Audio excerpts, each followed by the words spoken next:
Thank you, Diane, as always, for the beautiful music you provide here. I'm Ann Marinello, and I'm helping with the service today, the service coordinator, they call it. And I want to welcome all of you for coming today. If you are new to the church, to the chapel, we'd love for you to sign the guest book that's in the back there. And if anyone would like to introduce themselves, you don't need to, but we'd love to hear who's visiting today, any visitors. So, yes. I'm Jared, my brother Abram. We're from Enfield, New Hampshire, just over visiting. How wonderful. What brings you here? Actually, I live in Seoul. I work in Seoul. And like about 2 years ago, I just started watching the sermons from this church on YouTube. So I figured when I'm back in New Hampshire, I'd come over and visit once. I'm so glad you're here. Thank you for coming and for sharing that with us. Yes. We're Michelle Jones and Helen Tinsley Jones. We're from the Unitarian Universalist Church in Berkeley. Yes. And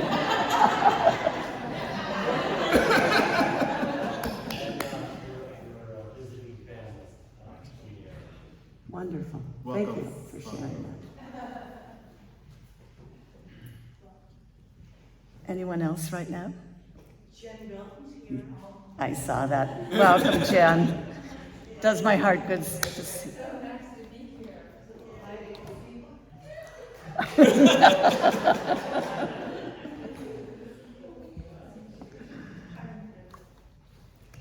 A member, but who's moved away and is back, and we're always so glad to see her.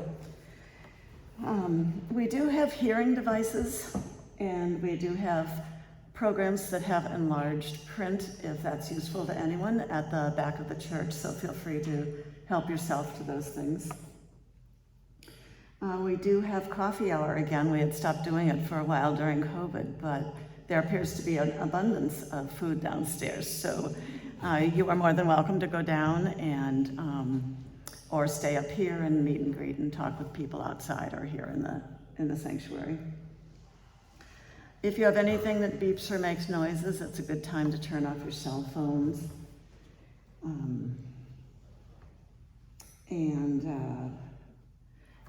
I think there are some announcements, some important announcements in the program, which I won't go through reading them all, but one of them is that our sextons, Agata and Roddick, will be away from the 15th of June until the 6th of July.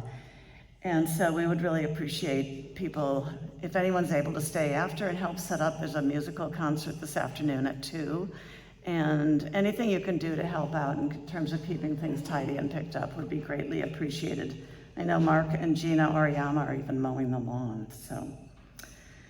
Wednesday lunches are coming back on the back by the river, facilitated by probably Mary and Joanne and Andy. There is a change in the program next Sunday from what's written in the program. And it says that next Sunday the reflection will be by a John Kay, but that's been changed, and there's someone named Jeff Charlotte, who is an investigative journalist from the New York Times, an author, editor, photographer, and professor at Dartmouth. And he is especially knowledgeable about religion, about fundamentalism, and American politics. So it sounds very interesting. So that's just a heads up about that. And there's a wonderful concert this afternoon, chamber music, which I think is at 2 in the sanctuary here. So if you can make that, I'm sure you will enjoy it. Are there any other announcements that someone has that I haven't mentioned? Okay, and our minister, Dr. Dion Dunkley, is here. We're grateful.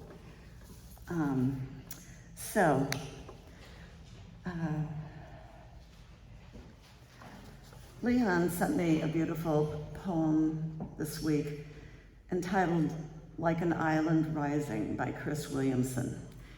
And I just kind of knew it must be a musical piece because it came from Leon. And I listened to it on YouTube, and it's absolutely beautiful. And if I had a voice like Joni Mitchell or Chris Williamson, I would love to sing it to you with the guitar, because it's obviously so beautiful that way. But I will read you the words, because I think it sort of sets the pace for some of what we're talking about. Like an island rising, the crystals turning slowly, spinning lightly colored loom, and my mind is turning on you, like the rainbows around the room. I was out there seeking water, and you were coming up for air, when it began to dawn on us how much the heart can care. And I do care for you, I love you, I'll be there for you. I love you, drink the water, I'll bear for you. Like an island rising, coming slowly from the sea, causing tidal waves to beat and causing some catastrophe. The damage done, another sun shall rise and shine the day. The bird is swimming in the air, the fish is flying freely. Flying fish, make a wish. Love comes in fits and waves. Sweet miracles can come between the cradle and the grave. Where there's a will, where there's a way. Where there's a will, there's a way.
I just had a thought about, thank you, choir, that was beautiful, one of my favorite hymns.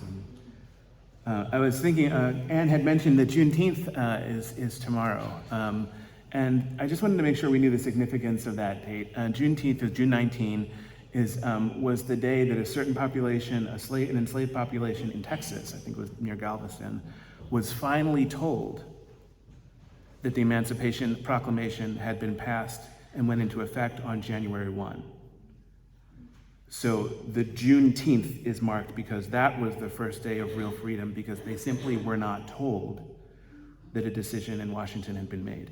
So that's how long they were just like, we're just not going to pay attention to the federal law. So that's the twist, and there's a thing. So the celebration has to contain that, like, you know, you got to dance with like a lot of power in the backbeat. Hey, I have forgotten joy this morning, and a brief announcement. I will be making a quick departure after this morning's service. I have to make ready to go to General Assembly. I'm going to take off as quickly as I can before the wave of departure. I don't want to get stuck in the parking lot. Does continuous living and working together impose temperamental stresses upon us? How do we find serenity in the storm? Good morning and good Sunday. I hope this new day finds you well. I will charge you for the use of that line. No, I'm just kidding. Please settle down and settle in so we can truly be together on this morning. Welcome all, no exceptions.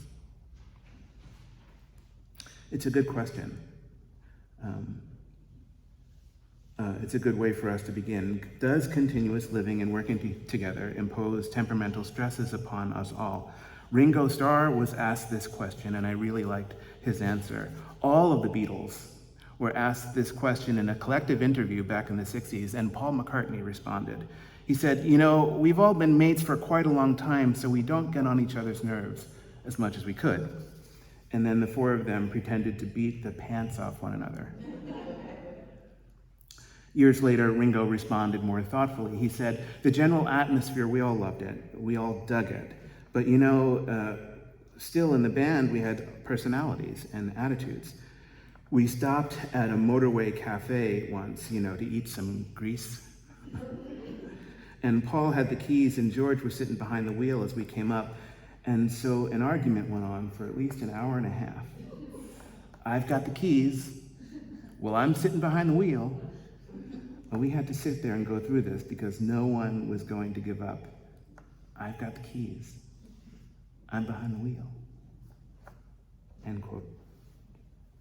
We get stuck sometimes. 90 minutes stuck in a parking lot with the Beatles. Can you imagine that?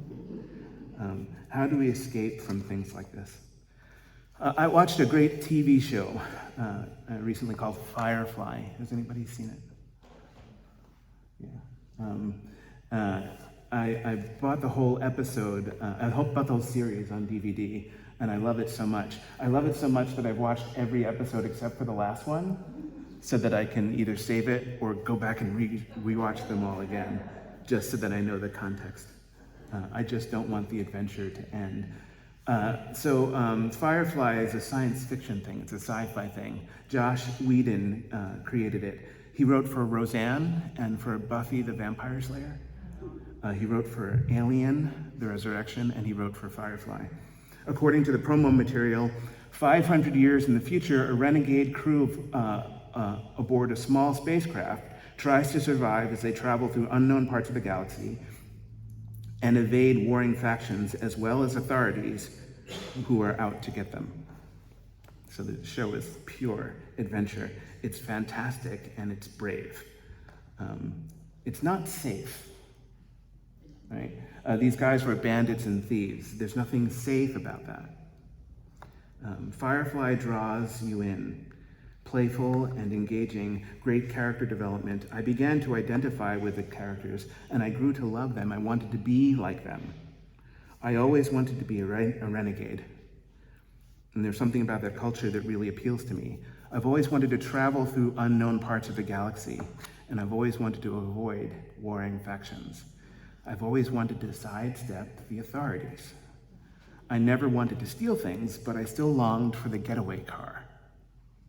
I wanted to escape into a happiness everlasting. In spite of how good the show was, Firefly was canceled after only one season. Luckily, there was a spin-off, a feature film, that was released in 2005. The film of Firefly is called Serenity. Serenity is to Firefly what the Enterprise is to Star Trek. Joanne? I'm going to ask Joanne to just pass them out. They can just spend. I'm just going to ask you to look at how cool this spaceship is. So as you know, I don't apologize for my Trekkiness. Thank you. I'm not obsessed as some people are, but you know, there are rap songs right now about the stresses of life on the final frontier. Did you know that? They're awesome. So a young poet writes, engineering here. I got a subspace anomaly, a graviton pulse. I got a catastrophic diagnostic cycle result. Inertial samplers just run offline, and that's a 10-hour job, but we'll do it in 5. I need a cryosensor, hyperspanner, neutrino probe, and a phase compensator for the warp manifolds. Cargo Bay 3 just is on the verge of collapse with more subspace flux than the Delphic expanse. I'm gonna temporarily reverse the polarity of the modular to monitor atomic disparity. We've got to find the source of that plasma leak, or we're looking at a possible warp core breach. You feeling it? No. I was gonna hit 10 forward tonight. I told Guy and I to try to rise into light, but I'm stuck in engineering and I can't be surprised because it's just another day on the Enterprise. So don't apologize for your trekkiness. Thank you to poet Rena Del Cid, cool rockin' the galaxy. For Star Trek, the Enterprise was the name of the starship. For Firefly, the name was Serenity. Serenity did not fight. She had no weapons of any power, but Serenity was fast. She was agile. She was the perfect getaway car. I like adventure movies. I like detective films for the skillful coordination, for the timing, for the teamwork. I like all of that stuff. I like it, and I've always wondered why. So I started reading, and I came across a book called American Civilizations by a man named C.L.R. James, Trinidadian. It was written in 1950. James really likes context. He really liked knowing the backgrounds of things. C.L.R. James loved popular culture, and he really saw the beauty in it, the beauty in regular people, in everyday things, in average miracles. So do I, and I've been touched by his writing, particularly by this passage about conditions. He wrote, we have to examine more closely the conditions in which these new arts, film, and with it the comic strip, radio, and jazz have arisen in order to see exactly why they have become expressions of the mass response to society, to crises.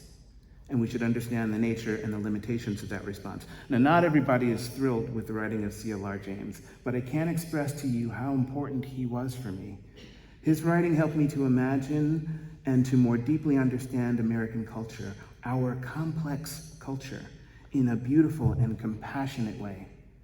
He helped me to understand average things, average American things, deeply beautiful average American things, like wiffle ball games and baseball caps, like weekend cookouts and souped up cars from the 1950s.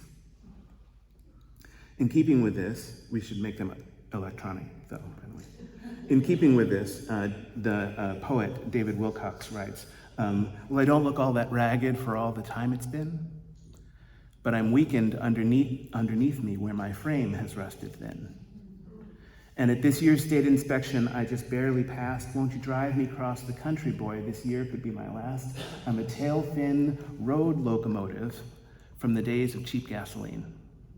And I'm for sale by the side of the road going nowhere, a rusty old American dream. I rolled off the line in Detroit back in 1968. I wrote on the road of life, so many things can change, because I rolled off the line in New York back in 1965.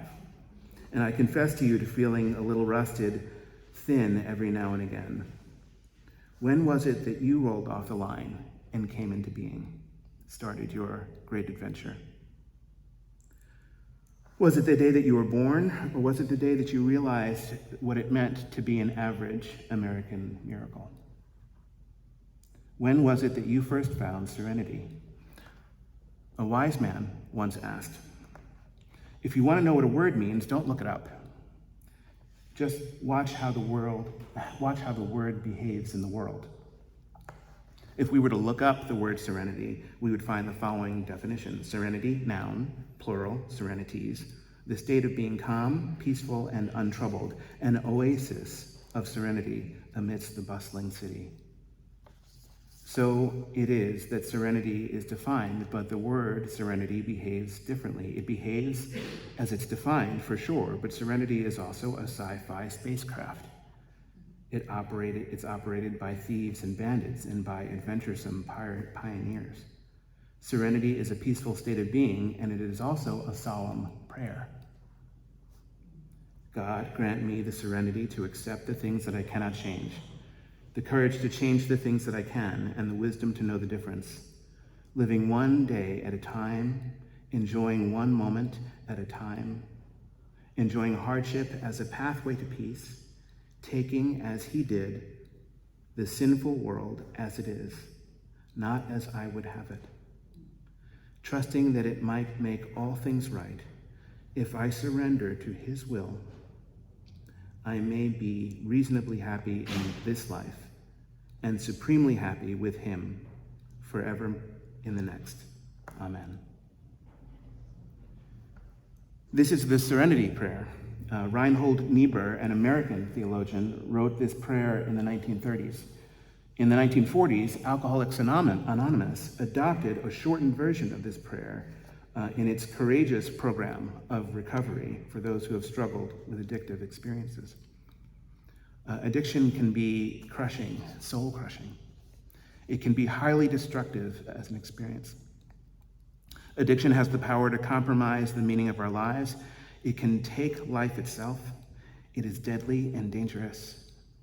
I never struggled with drugs or with alcohol. I really don't know what that's like. But I'm not unfamiliar with the challenges of addiction. Many years ago, a good friend of mine who was having trouble with alcohol took me to an AA meeting in Boston, and I loved being there. I found the people to be so honest and so genuine, so clear and fragile and strong. I loved the sense of community. I felt akin to them, but awkwardly, because I didn't struggle as they did. I was welcomed warmly and invited back, but I did not return to that meeting. My old friend and I had parted ways soon after that experience. We had been roommates, and one of us moved out and moved on. I don't remember if it was him or me, but when we were no longer sharing our old apartment, we naturally and amicably parted ways. I've been thinking of him this last week after I made a bit of a fool of myself. I was looking on Facebook and I came across a picture, a storefront sign, a storefront road sign. A photo was taken of that sign by someone who I did not know. The sign in the photograph poked what I experienced as playful fun at the Serenity prayer.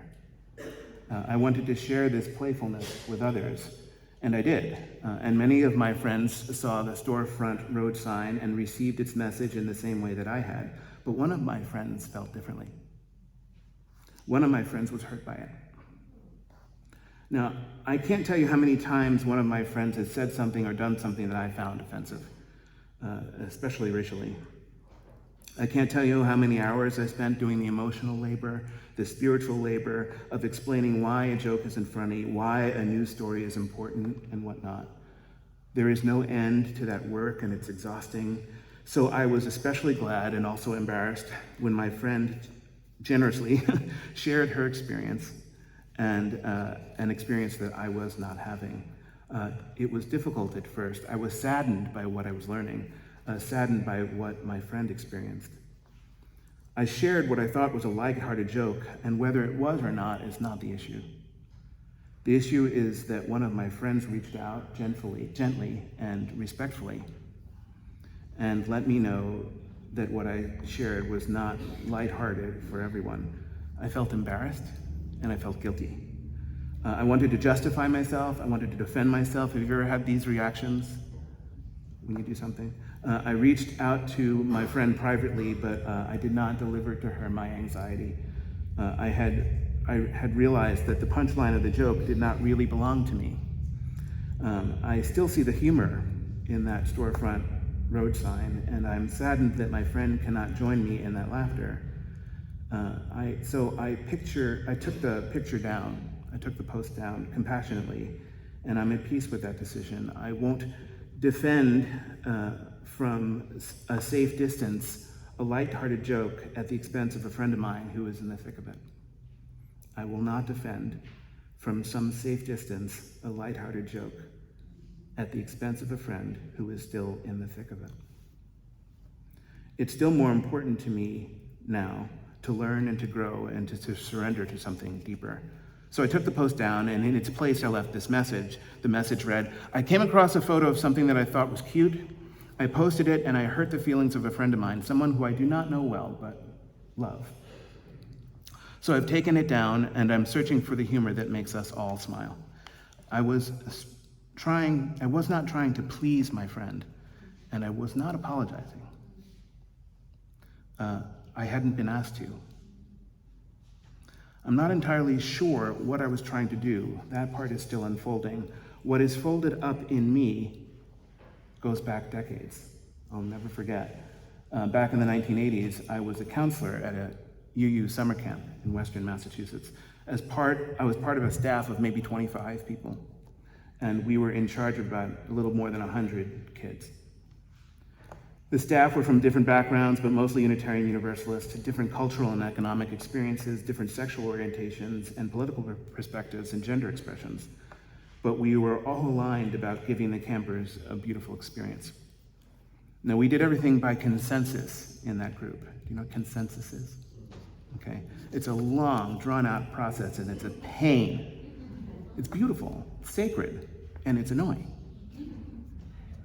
I'm just kidding. But we did everything by consensus, which means the decisions took a very, very long time. In democracy, you vote. Majority rules, winner take all. That's a conflict model. That's a conflict model. In consensus, things are different. This is a quote. In the consensus model posits that laws emerge from the general agreement among the members of a society, reflecting shared values and maintaining social order. In contrast, the conflict model argues that laws are shaped by power dynamics and serve the interests of the dominant groups while marginalizing the subordinate ones. At camp, we didn't marginalize anybody. We talked and we talked and we talked so much that it drove us all crazy. But over time, we found the value in it. We found the community in it.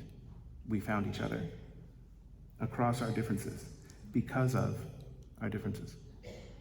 We realized that we couldn't take a stand on everything.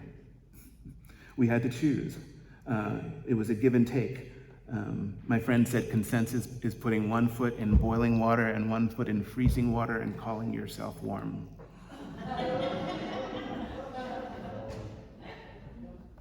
As a staff, we realized we had to figure out what we believed most passionately. It was cool to fight for what we believed in, but we had to let the other things go. It was fascinating because in the process of talking things out, we realized that there were deeper values that were important to us. Caring for everyone, no exceptions. That was the value that we embraced. Honoring one another, assuming good intentions. These things were commonly believed among us. Now, I'm making a little UU joke. Did anybody get it? I don't expect you to. You'll get it in a second. It might be a very little joke, by the way. So let me take a minute to explain. Years ago, a Unitarian minister named William Channing Gannett put pen to paper and delivered a historic document, a religious document, that was called Things Commonly Believed Among Us. It was a list of 9 tenets that were central and binding to the church, binding to a church that enjoyed being free. Okay? So he began as follows. We believe that to love the good and to live the good is the supreme thing in religion. We hold reason and conscience to be the final authorities in matters of religious belief.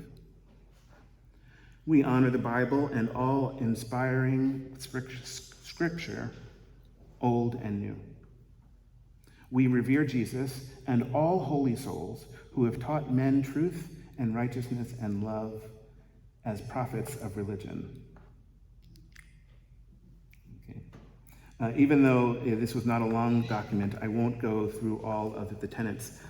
Each of them takes some time to understand. So won't go through them all today, but at some point we probably should go through them. It would be good for us to know precisely where we used to stand.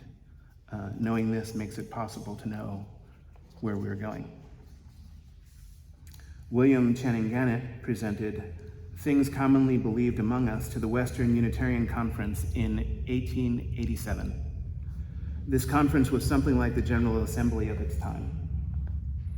Like I said, I won't go through them all, but I will hold up one tenet because it serves us this morning. It is the 7th of the 9.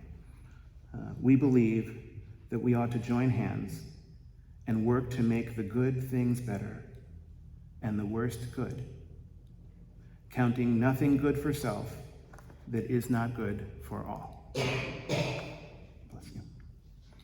Counting nothing good for self that is not good for all. Now, like I said, at camp, we talked and talked about everything, not bitterly. We argued in a positive spirit for consensus. We struggled within ourselves and we struggled with one another until the good way forward naturally emerged. We got good at it, at least we thought we did.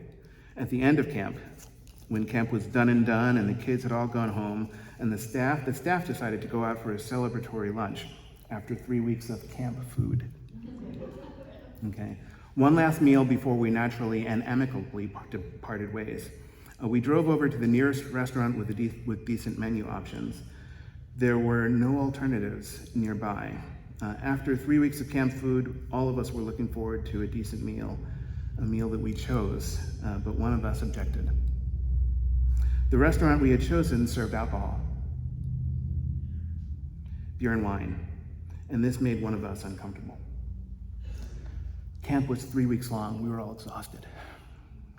I had a 5-hour drive in front of me in order to get home to New Jersey. I was sympathetic to the argument, but I was also hungry and a bit frustrated.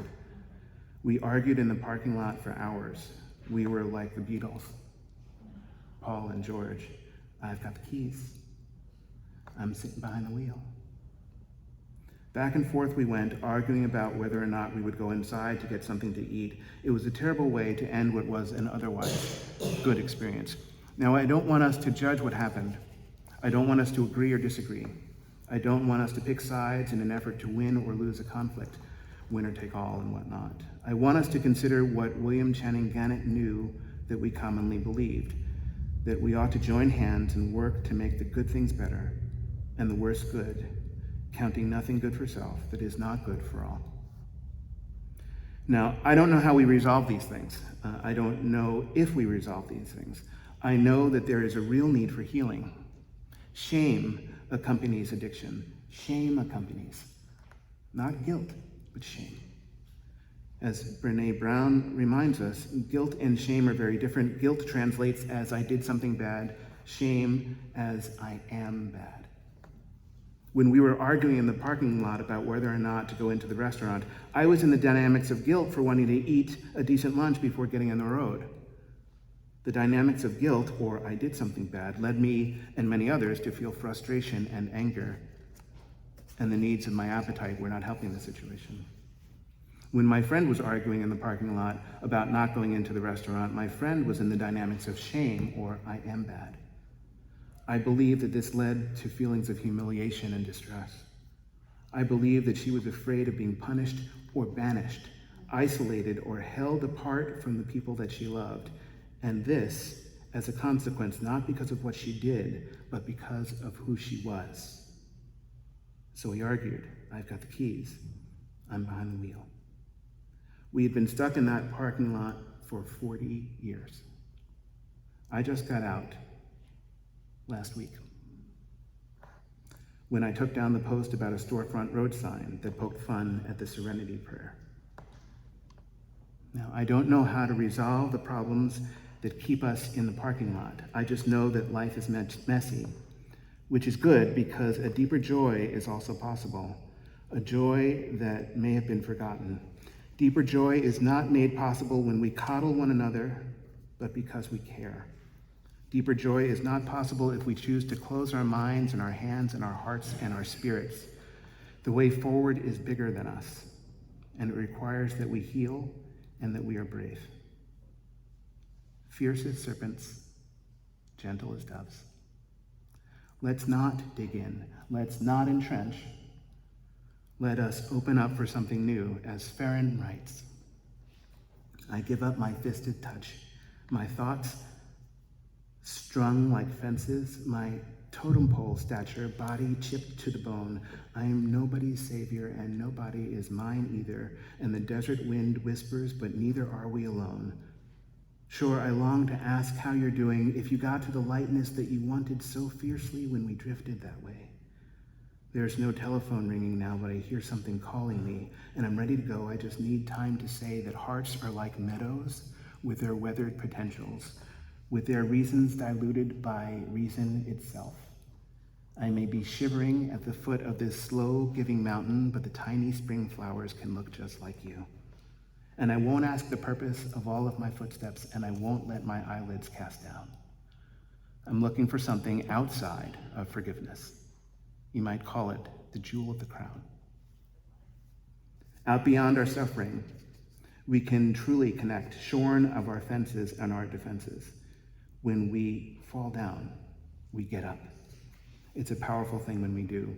And there is clarity and consequence in living every day, like an island rising, coming slowly from the sea, causing tidal waves to beat, and causing some catastrophe, the damage done. Another sun will rise and shine the day. This rising and this shining reveals to us the good way forward. Keeping all things in balance, we find serenity together. May it be so. Blessed be, and amen. A friend once said, when we are too careful, we are at risk of weeding the miracle from the garden. But right now, my garden is weeded over for neglect, so it needs a bit of weeding. There's a balance in all things. May we find it in good news, in good times, and in tempest. May we hold one another in grace. May it be so. Blessed be, and amen.